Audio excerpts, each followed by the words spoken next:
And there you have it. The judge having charged the jury with the law they will apply in the trial of Alex Murdaugh has sent them to deliberations at 3:36 or so.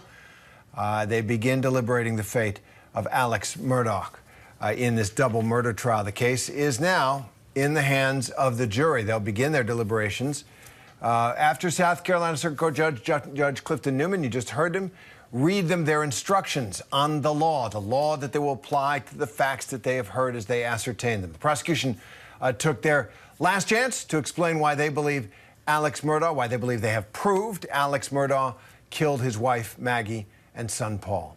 That rebuttal came after the defense lawyers had their closing arguments trying to convince the jury that their client's innocent. So let's bring in ABC News' Em Nguyen outside the Colleton County Courthouse in that small town in South Carolina, along with ABC News contributor and managing partner at the Cochran firm, Shauna Lloyd. So, Shauna, first, I just want to get your take on something here. So there are 7 men, 5 women on this jury. And I guess 10 of the jurors are white, 2 are black. Sometimes we look at cases where those issues may come into play as jurors look at the case, as they judge the evidence, as they judge the defendant. Do you think, especially in a case as high profile as this, do you think there's anything about those issues that favors one side or the other, or that leans one way or the other? How do you read this jury that way?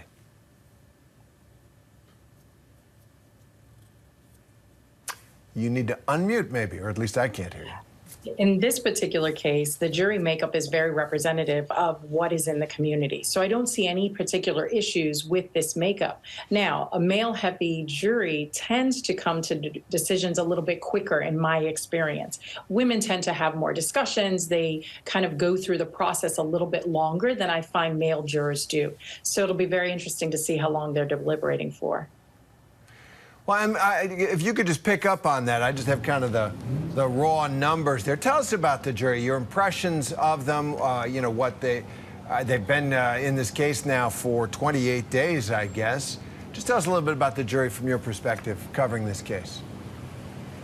So, of course, right now the jury is 12 members, and you mentioned the races of the jury members. But overall, you know, this has been an exhaustive trial. They have sat here for more than a month, listening day after day to the defense and state. And when I was in there, certainly they looked tired. Some of them were yawning. One of them even had a blanket while she was listening to some of the arguments. And so certainly that's not a good sign, as you are getting more and more exhausted. But it certainly seemed and appeared as if the jury is ready for the deliberations now that it is happening. Certainly, we can't tell how long this could be. It could be hours. It could be days, Terry.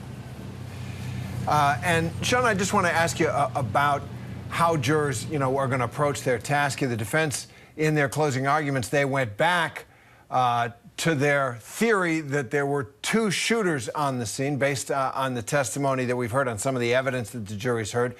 So they're offering an alternative scenario. How does that play, do you think, in the jury room? Whenever they offer an alternative scenario, it's really about whether or not there's enough doubt here to think that what the state is putting forth could not have happened. So this alternate theory does give jurors the ability to say, well, I don't think he had enough time. I think that there's too much that needed to be cleaned up, so I don't think he could have done it alone. So, you know, those kind of add into that reasonable doubt, which is why the defense wants to put forth an alternate theory that is going to challenge the state's case, because that is going to help raise the reasonable doubt that the defense is looking for. And Sean, I want to pick up once again on really the central mystery in this case. Why? Why would he have done it? Why, according to the state, did Alex Murdaugh kill his wife and son?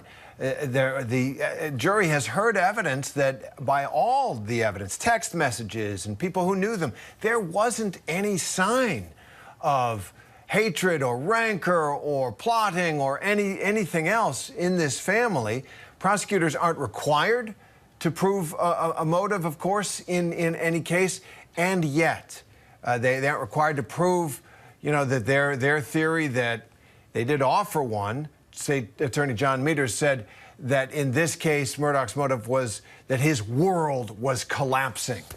How do you think the jurors are going to deal with motive here? You know, Terry, you're right. They don't have to offer a motive, but when we're dealing with a case that's based on this much circumstantial evidence, the motive can help carry a jury to find what the state would like to find is a guilty charge. The motive at times can, when the jury is thinking about it, this makes sense. This helps further the state's theory. And what the state has done is what they've tried to show is that although this is a very, heinous act, shooting your wife and your child, they're stating that, Alex Murdaugh is not the person that everyone believes him to be. And here are all the ways that he shows one face to the world, but he's indeed a different person. And so that's what that testimony was about, to show that they can bridge that gap from this prominent lawyer who was a pillar of his community to how he could commit such a heinous act. It is one thing to show another face to the world, and then to take a step that you're going to peel off the mask and kill your son, kill your boy and your wife. It seems striking that that is the potential fact pattern here. Em, let me go to you. One of the jurors removed from the trial today, I guess. Tell us about that.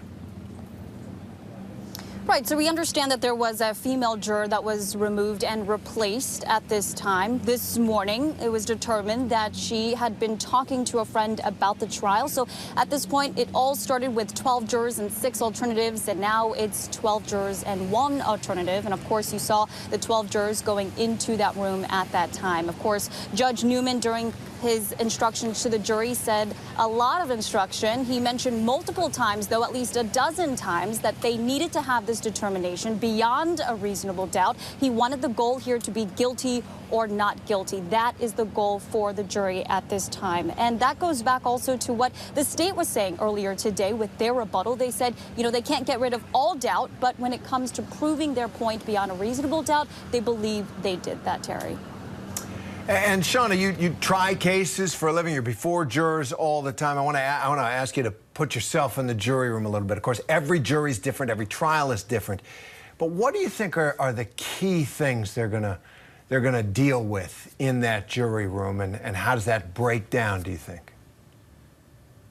When they go into this deliberation, I think the things that they're really going to focus on is he was there at right before the murders, the Snapchat video. They're going to be thinking about and discussing the actual property itself. They had the vantage point of going to the property. It's a very extensive property. They're going to be wondering if there is anyone who is leaning towards the two-shooter theory. Where did the 2 shooters go?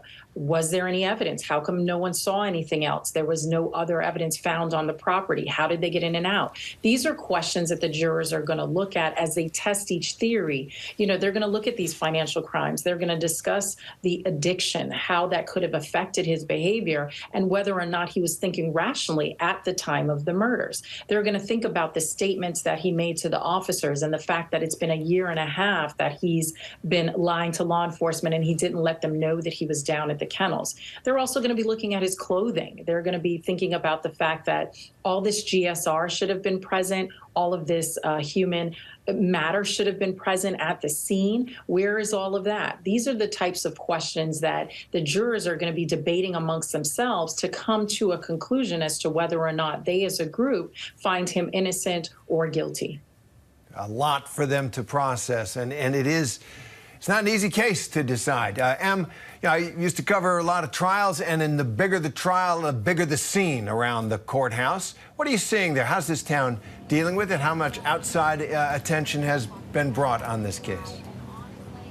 So certainly there are a number of tents out here with the news media covering this trial. There are a number of attendees who have come through, lined up outside the courthouse every morning. And when they took a recess, there was a number of people here actually eating lunch just outside to make sure that they secured a seat inside. So certainly a lot of excitement, but not all for good. I talked to some of the attendees that were going inside to watch the trial, and they tell me that this is a case that raises many questions about people in power, possibly abusing their position, their privilege, their wealth to sway law enforcement. And one of the attendees telling me that this is a big case for her. She grew up here. She knows the Murdaughs, at least the community knows the Murdaughs very well. She says they have been influential for at least a century in the low country area of South Carolina. And she says she hopes this case will bring up more attention, or at least force the community to take a harder look at the people in this area, people in general across the nation when it comes to people in power. power